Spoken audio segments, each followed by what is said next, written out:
So I want to talk about flash units because we use different flash units for different types of jobs, different setups. This one here is the main flash. It's on head number 3. It's a QR flash. It's in position. We never change this. Typically, we will run a white or gray here, flash it, and put another color here. Otherwise, we do white, flash it, and do another white, and then we'll flash further down the line. This is an index flash. So what's nice about this is I don't lose space by giving up the screens because the flash is occupying it, much like the next screen or next flash would do. So I can print here, let's say print a white. This will then slide underneath the screen, come back, and then I can come down and print a second white in the same spot. The perks of this is it does get the image from left to right. It gets a full cure. The drawback is going all the way down on a full-size print can be tough to do. Sometimes the very bottom doesn't get cured all the way. So some of the adjustments here, the max, we're always going to leave this on max. We want the heat on there all the time. We eliminate some of the variables. These are the dials that measures the speed of it going out and then back in. It's just fine tuning. Right now I pretty much keep it where it is unless I'm doing something special. Tri-blend shirts or real thick sweatshirts or something I got to watch this, the temperature on. Otherwise we kind of leave those alone. On button.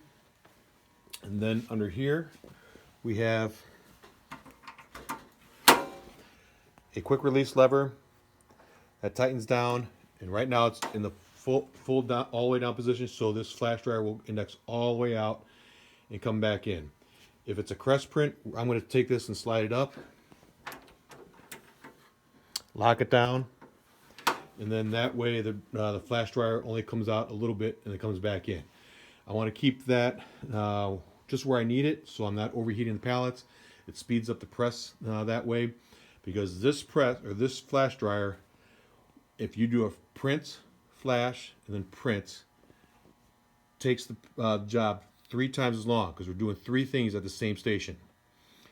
If we do a print, or if we do a print on that head, flash, and then print, now we're only doing it twice as long because we're doing 2 things.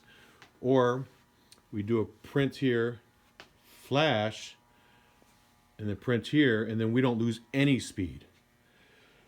That's what this one's great for. It's great for keeping the rotation going fast. It's also good for after you print all the whites to flash them, flash it here before you print any additional colors on top, because the white has to be cured. The pros and cons on this flash. This is the Rapid Wave. This is our secondary flash. The nice thing is this will cure all the way up and down, but it's a little short side to side. So if you have a very long or wide design, it struggles to get to those ends and be fully cured. You have to cure it a little bit longer or set it up differently so you don't have to use this. That's the one major drawback. The nice thing is I can turn off the second panel.